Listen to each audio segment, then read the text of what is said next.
Major arch bishop Raphael Thattil, Thalassery അതിരൂപത arch bishop Joseph Pamplany, Syro Malabar സഭ curia അംഗങ്ങൾ എന്നിവരുടെ രാജി ആവശ്യപ്പെട്ട് സഭാ ആസ്ഥാനത്തിന് മുന്നിൽ ഇന്ന് വിശ്വാസികൾ പ്രതിഷേധിക്കുന്നുണ്ട്.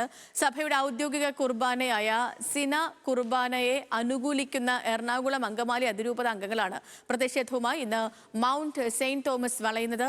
സഭാ ദിനത്തോടനുബന്ധിച്ച് വിപുലമായ പരിപാടികൾ തീരുമാനിച്ചിരിക്കുന്ന ഇന്നേ ദിവസം തന്നെയാണ് പ്രതിഷേധക്കാരും മൗണ്ട് സെയിന്റ് തോമസ് വളയുക.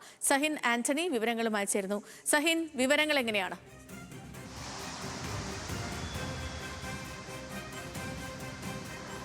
സേതു സൂചിപ്പിച്ചതുപോലെ സഭ ഇന്ന് സഭാദിനമായി ആചരിക്കുന്ന ഒരു ദിവസമാണ്. പ്രത്യേകിച്ചും സഭാ സ്ഥാപകനെന്ന് വിശ്വസിക്കപ്പെടുന്ന സെന്റ് തോമസിന്റെ ഓർമ്മ ദിനം കൂടിയാണിന്ന്.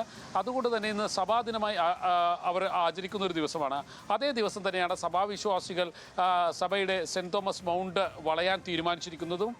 കൂടാതെ നേരത്തെ സേതു സൂചിപ്പിച്ചതുപോലെ തന്നെ റാഫേൽ തട്ടിലും ജോസഫ് മാർ പംപ്ലാനിയും എല്ലാം രാജിവെക്കണമെന്ന് ആവശ്യപ്പെട്ടുകൊണ്ടാണ് സഭാവിശ്വാസികളുടെ ഈ ഒരു പ്രതിഷേധം ഇന്ന് നടക്കുക. അവർ പറയുന്നത് സിന കുർബാനയെ അനുകൂലിക്കുന്ന ആളുകളാണ് ഇത്തരത്തിൽ സഭ ആസ്ഥാനം വളയാൻ തീരുമാനിച്ചിരിക്കുന്നത്. മാത്രമല്ല, നേരത്തെ നമുക്കറിയാവുന്ന പോലെ ജനാഭിമുഖ കുർബാനയും അൾത്താരാഭിമുഖ കുർബാനയും നടപ്പിലാക്കണമെന്ന് പറഞ്ഞുകൊണ്ട് രണ്ട് തട്ടുകളിലായി സഭാവിശ്വാസികൾ പ്രതിഷേധം നടത്തിയിരുന്നു. അതിപ്പോഴും തുടരുന്നു എന്നുള്ളതാണ്.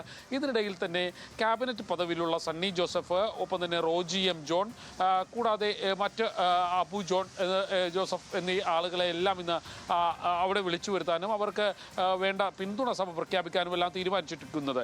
ഈ സമയത്ത് തന്നെയാണ് സഭാവിശ്വാസികൾ ഇത്തരത്തിലുള്ള ഒരു പ്രതിഷേധവുമായി മുന്നോട്ട് വരുന്നതും. ഇപ്പോഴും ഓർത്തഡോക്സ് സഭയിൽ അതിൻ്റെതായ രീതിയിൽ വലിയ തർക്കങ്ങൾ നിലനിൽക്കുന്നു. സീറോ മലബാർ സഭയിൽ ആ തർക്കങ്ങൾ നിലനിൽക്കുന്നു എന്നുള്ളതാണ് മനസ്സിലാക്കേണ്ടത്.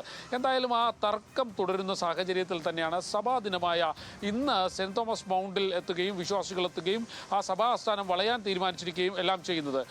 ഞാൻ നേരത്തെ സൂചിപ്പിച്ചതുപോലെ തന്നെ ജനാഭിമുഖ കുർബാനയും അൾത്താരാഭിമുഖ കുർബാനയും ഈ രണ്ട് കുർബാനയ്ക്കും സഭാവിശ്വാസികൾ ഏറെക്കുറെ രണ്ട് തട്ടുകളിലായി പിന്തുണ പ്രഖ്യാപിച്ചുകൊണ്ടിരിക്കുന്ന ഒരു സാഹചര്യം കൂടിയാണ്. അതിലൊരു തീർപ്പാക്കാൻ ഇതുവരെ സഭാ നേതൃത്വത്തിന് കഴിഞ്ഞിട്ടില്ല. അത് തന്നെ വലിയ കുഴപ്പത്തിലേക്ക് സഭയെ കൊണ്ടുപോകുന്നു എന്നുള്ളതാണ് മനസ്സിലാക്കേണ്ടത്.